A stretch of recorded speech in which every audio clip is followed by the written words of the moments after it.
There are certain people who refuse to change their opinion, no matter how much proof surfaces, no matter who speaks to them, and no matter what they witness with their own eyes.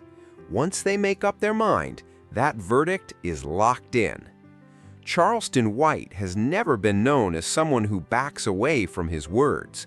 He built his entire reputation on speaking exactly how he feels, with no apologies and no concern about who gets offended.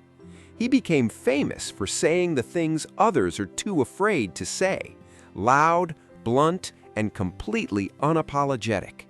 So when this case first exploded, Charleston White stood firmly on one side. In his view, Carmelo brought a knife to a track meet. He believed Carmelo had no business being there in the first place. He argued that Carmelo was the one who escalated the situation.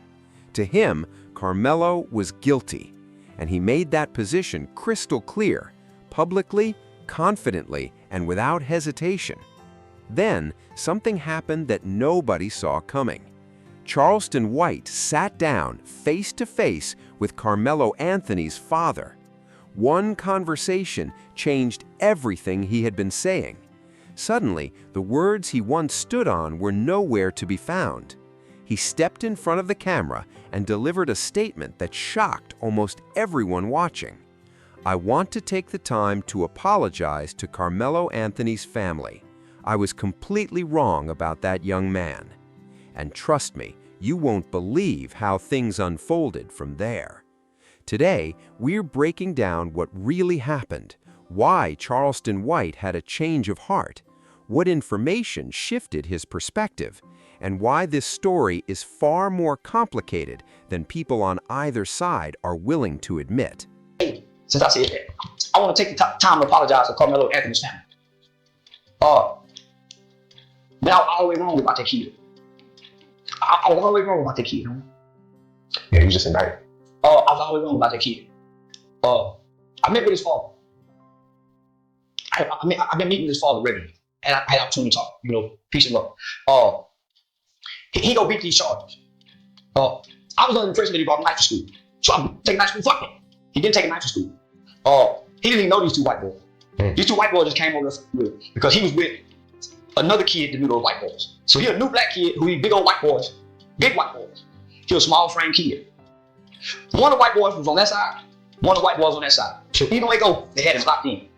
And he's some big white boys. Now, before we go any deeper into this story, you need to understand who Charleston White really is, because his change of heart only carries weight when you know the kind of man he has always been.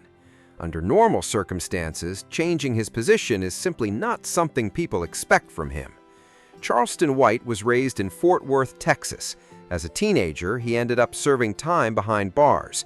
After getting out, he built an entire platform around one core message: accountability.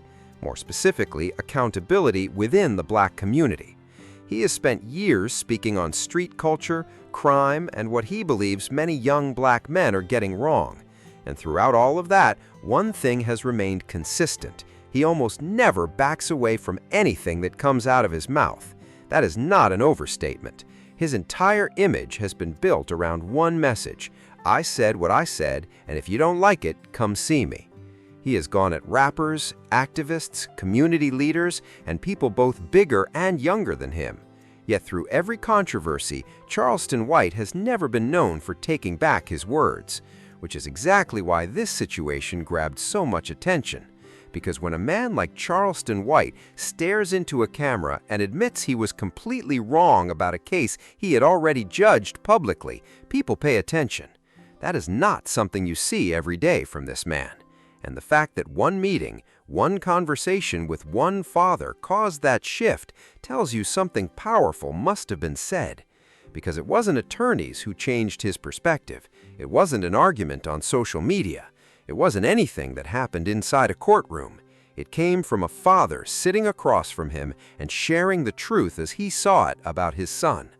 But to understand why that conversation mattered so much, we have to go back to where this entire story began, because a lot of people have discussed this case for months without fully understanding every piece of it. On April 2, 2025, during a high school track meet in Frisco, Texas, rain interrupted the event. Carmelo Anthony, a 17-year-old student from another school, stepped underneath a tent used by Memorial High School's track team. He wasn't participating in the meet that day. He was simply there supporting somebody else. Austin Metcalf, a 16-year-old athlete from Memorial High School, along with several students under the tent, asked Carmelo to leave. According to numerous witnesses, things escalated almost immediately. Harsh words were exchanged between both sides. Austin Metcalf then physically pushed Carmelo Anthony. Witnesses also said he grabbed Carmelo's backpack, and in the seconds that followed, Carmelo pulled out a knife. One stab to the chest changed everything.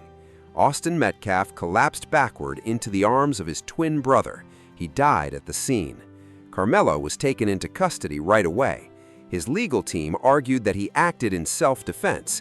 They claimed he felt threatened, was outnumbered, and had been pushed and grabbed first. Prosecutors argued the opposite, saying the response was an unjustified escalation. Under Texas law, they maintained that being pushed does not automatically justify deadly force. In the end, the jury sided with the prosecution. The sentence was 35 years. And believe me, that verdict and the questions surrounding how it was reached are exactly where this story starts getting far more complicated than most people realize. Also grabbed his backpack. The kid, I tried to whip around as fast as I could, but I didn't see. And this is the part that a lot of people completely overlook.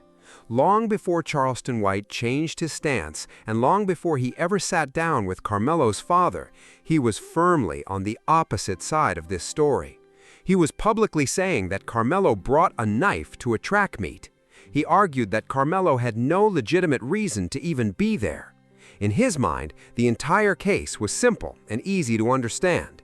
A young man lost his life, another young man went to prison, and that was accountability. On the surface, that viewpoint seemed reasonable, because when most people hear the basic facts, that a teenager brought a knife to a school event and stabbed someone, the reaction is usually immediate. Most people instantly conclude that it was wrong, and they believe consequences should follow. But here's where Charleston White did something many people online never bothered to do. He chose to dig deeper. He decided to speak with someone who actually had first-hand knowledge of everything that happened. Not an attorney making YouTube videos, not an activist pushing a particular narrative, not a journalist reading off court records. He spoke directly with the father, the man who raised Carmelo, the man who truly knows his son, the man who stood beside him through the arrest, the trial, the verdict, and ultimately the sentencing. And according to Charleston White, that changed everything. He later revealed that these conversations with Carmelo's father were not just a one-time meeting. They happened consistently, multiple discussions, multiple exchanges, and whatever was shared behind those conversations was powerful enough to make one of the internet's most outspoken and stubborn personalities completely reverse the public position he had defended so confidently. And trust me, that's the part that has many people asking what exactly he learned that changed his mind so dramatically. They got the money set aside for appeals bond. Why?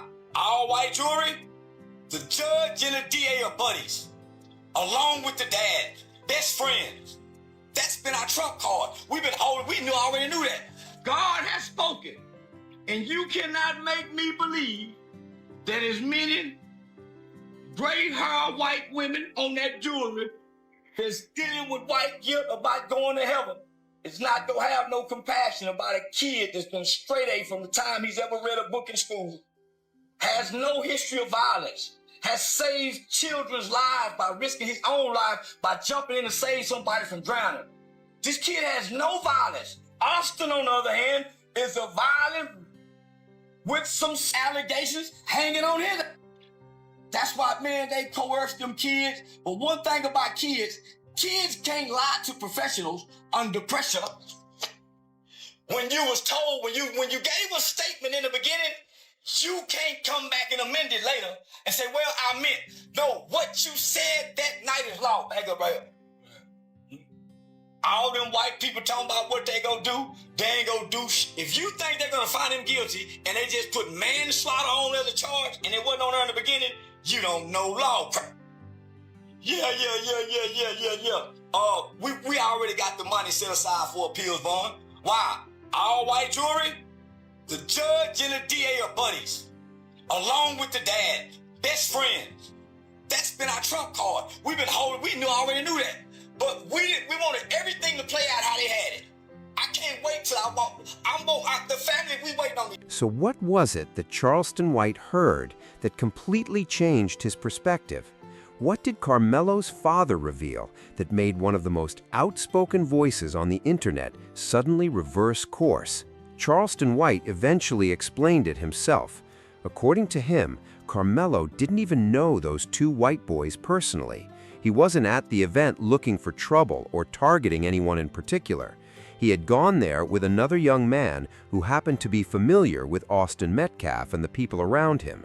In other words, Carmelo was basically an outsider who got caught up in a situation he had no prior connection to. Then Charleston White described what he believed was the physical reality of that moment. He said there was one large white athlete standing on one side of Carmelo and another big white athlete positioned on the opposite side. Both were athletes, both were physically bigger, both carried an intimidating presence.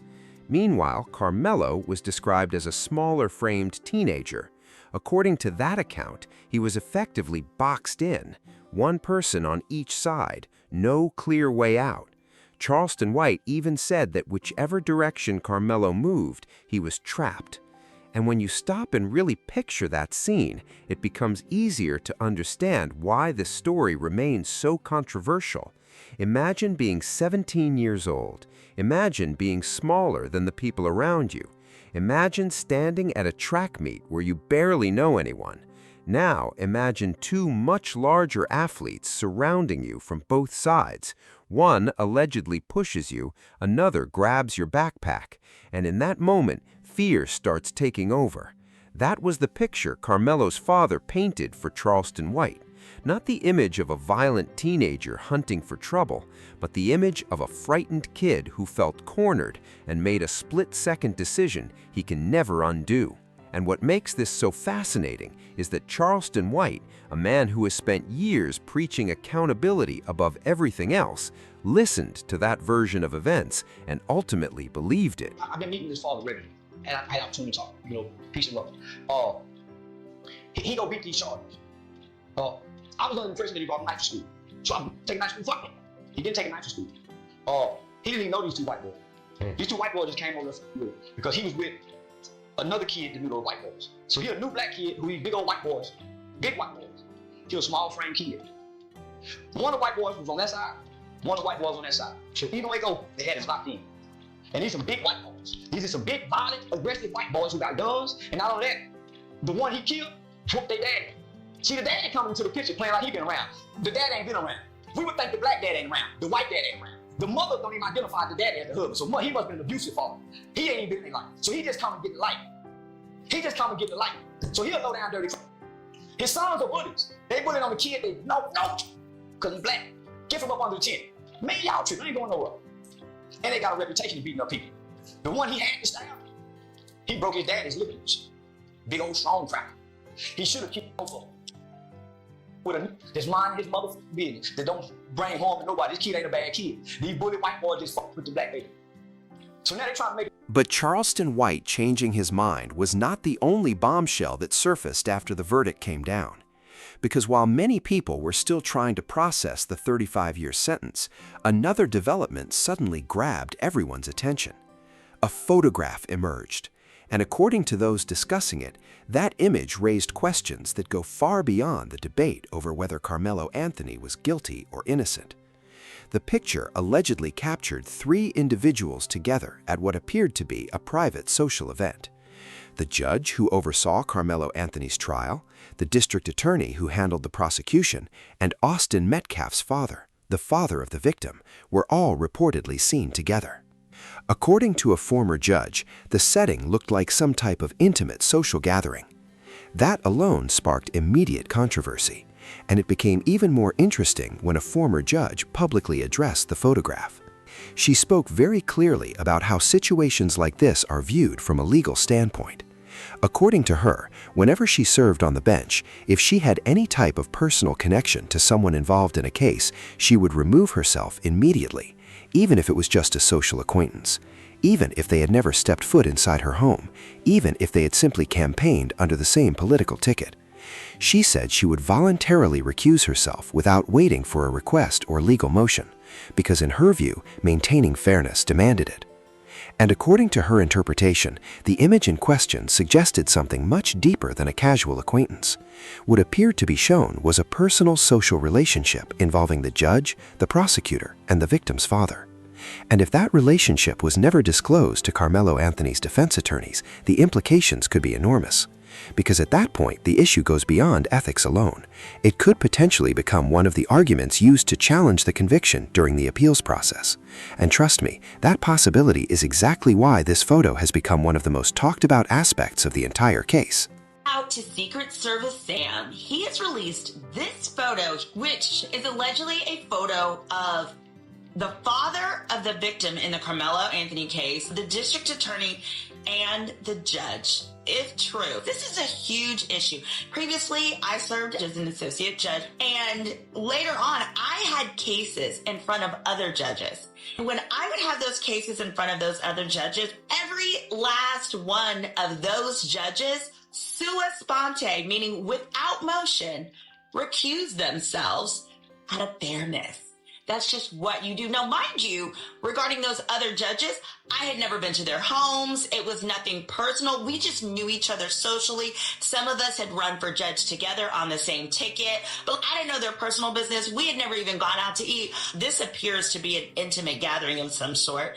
At a minimum, legally, you're supposed to disclose that to the other side and give the other side the option to file a motion for recusal, or the judge is supposed to sua sponte, meaning on their own motion, meaning even if no one asked, recuse themselves. So this is a huge issue. I anticipate this is likely going to be the cause of a set of motions if it was not previously disclosed to defense counsel. And I can't see defense counsel being okay with that relationship, even if it were previously disclosed, unless it was a situation where they felt like Judge Roach was the lesser of other evils, meaning the other judges that potentially this case could have been reassigned to were more trifling than Judge Roach. Head to my YouTube channel. I'm going to give you my own personal experience of being before him and why I believe that he's trifling, why I think he's one of the worst judges in Collin County. I'm going to break that down on my YouTube channel. Girl, Is That Legal on YouTube. See you guys. And then there is the issue of the jury.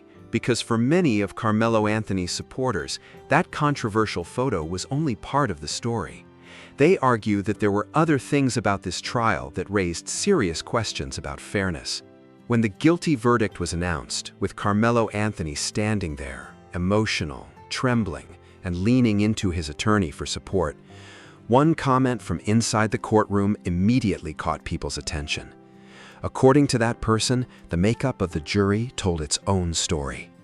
They claimed that not a single black juror was seated. Every member of the jury was white. And after hearing all of the evidence, they reached a guilty verdict in just 2 to 3 hours. 2 to 3 hours to determine the future of a 17-year-old boy. A sentence of 35 years was decided in less time than it takes to sit through a pair of movies. Now, having an all-white jury is not, by itself, proof of racial bias. Many people have made that argument. Others have strongly defended that position. But when critics combine an all-white jury with a 2 to 3 hour deliberation, along with allegations surrounding a photograph showing the judge, the district attorney, and the victim's father together socially, they believe a troubling picture begins to emerge. And because of that, some people say it becomes increasingly difficult to state with complete confidence that Carmelo Anthony received a truly fair trial. One community leader who spoke after the verdict made no effort to hide his feelings. He said Black America should be deeply disturbed by what had just happened. He described the outcome as flawed and unjust.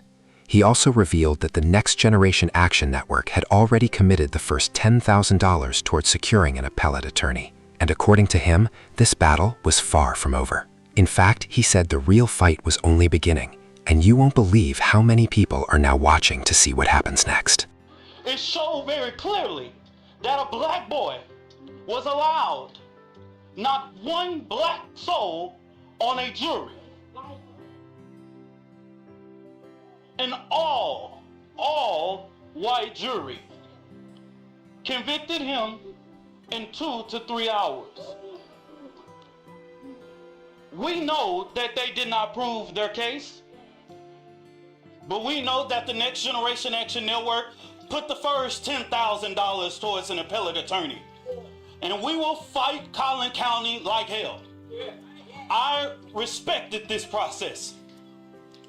I allowed and called for peace in this process. But Black America should be very upset about what went on today. Now, before all of the internet lawyers and before all of the interpretation of the situation, I'm only an advocacy leader. I'm not an attorney. I can only help families be able to navigate these processes when they find themselves in this type of situation.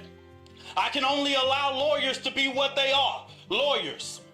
I can't instruct them. I can't stop them from doing anything. I have to respect the process just like anybody else. But what we saw today was flawed, unjust, and I ask that the community continue to pray for the Anthony family. I do not speak for them, but I know that the Next Generation Action Network will be here as support. My heart hurts right now because an ignorance of the law was done here today.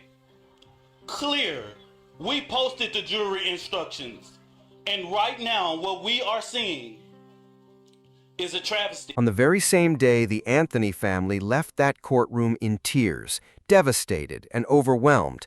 The Collin County District Attorney stepped in front of the cameras and declared that justice had been done. Greg Willis stood at the podium with Austin Metcalf's parents by his side. He thanked the members of the jury. He expressed appreciation to the judge. He praised law enforcement for their work throughout the case. According to him, the verdict delivered a powerful message. He said acts of violence like this would not be accepted in Collin County. He also commended the witnesses, especially the young students who took the stand, describing them as courageous for speaking out despite the traumatic events they had witnessed. But when you compare that press conference with the emotional footage of Carmelo Anthony's family leaving the same courthouse, something becomes impossible to ignore. It's almost as if two completely different versions of reality exist around this case. For one family, justice had finally arrived after enduring the worst year imaginable. For the other, the system had failed their son at every possible level. And the truth is, both of those feelings are absolutely real to the people experiencing them. No matter how confident or polished a press conference may sound, it cannot erase that reality. Because true justice depends on both sides believing that the process itself was fair, and a large number of people following this case simply do not feel that way. Not because they are emotional, not because of racial loyalty, but because questions continued to surround that photograph, the all-white jury, the rapid 2 to 3 hour deliberation, and the statements made publicly by a former judge who argued that the issues raised here could have major legal implications. And that's exactly why this case continues to divide people long after the verdict has already been announced. Good evening, I'm Greg Willis, Collin County District Attorney. Today, justice was served. A year ago, when this senseless murder unfolded, I said that it had struck a deep nerve in Collin County and far beyond. I asked our community to ignore all the noise and instead be level-headed and patient as the process worked. And today, the process delivered accountability. We are grateful to this jury, and we are grateful that the good citizens of Collin County had an opportunity to weigh in on this case. I'm proud of the exceptional work of Bill Werski and our team of prosecutors, DA investigators, and victim advocates, and all the good and outstanding men and women of the Collin County District Attorney's Office. We thank all the parents and their brave kids who did the right thing. Despite the trauma of witnessing the senseless murder at a school track meet, They cooperated fully and testified truthfully. Their courage was essential to securing justice in this case. I'm especially honored to be joined here today by Jeff and Megan Metcalf and their son Hunter. Their strength and grace throughout this unimaginable journey has been inspiring. They won't be taking questions at this time, but their presence here speaks volumes about their commitment to seeking justice for Austin. I want to thank Judge Rhodes for presiding over this trial with fairness and efficiency. I want to thank Frisco PD for their investigation. I want to thank the Collin County Sheriff's Office led by Sheriff Skinner for providing the security for the courthouse. I want to thank all law enforcement throughout the county for making this a safe trial for everyone. This verdict sends a clear message. Violence like this won't be tolerated in our Collin County community, and we remain committed to protecting our schools and standing with victims and their families. Thank you. Carmelo Anthony received a fair trial. Drop your thoughts in the comments below. Because at the center of the DA's press conference was one message: justice had been served. He thanked the jury, praised the judge, acknowledged law enforcement, and stood beside Austin Metcalf's family as he defended the outcome of the case. And when you place that version of events next to everything we've just discussed, the contrast speaks for itself. Because this is where the story ultimately brings us. Charleston White, a man known for rarely admitting he was wrong, sat across from a father. A father who has spent the past year watching his son navigate a legal battle that he believes was never truly fair. And according to Charleston White, that father shared enough, explained enough, and revealed enough to make him stand in front of a camera and say something few people ever thought they would hear. I was completely wrong about that kid. Now, Charleston White changing his opinion does not automatically mean Carmelo Anthony is innocent. A jury listened to the evidence presented before them. They reached their verdict. Austin Metcalf is still gone. His family still wakes up every day carrying a pain that no ruling, no appeal, and no social media debate can ever erase. But the concerns surrounding how that verdict was reached, the alleged photo involving the judge, the district attorney, and the victim's father, the all-white jury that deliberated for only 2 to 3 hours, and the former judge publicly suggesting that these issues could become grounds for appeal, are questions that do not simply disappear because a prosecutor stepped to a microphone and declared that justice was served. Because justice requires fairness, and fairness demands that every person, regardless of race, background, or even which school's tent they happen to be standing under when the rain started, receives a trial where the outcome is not already stacked against them before they even enter the courtroom. Whether Carmelo Anthony received that kind of fairness is the question his appellate attorneys will likely spend years trying to answer. And the answer to that question reaches beyond Carmelo himself. It reaches beyond his family. It matters to every young person watching this case and deciding, based on what they see, whether the justice system is something they can truly believe in. So now I want to hear from you. Do you think Charleston White was right to change his stance? And do you believe real debate starts there?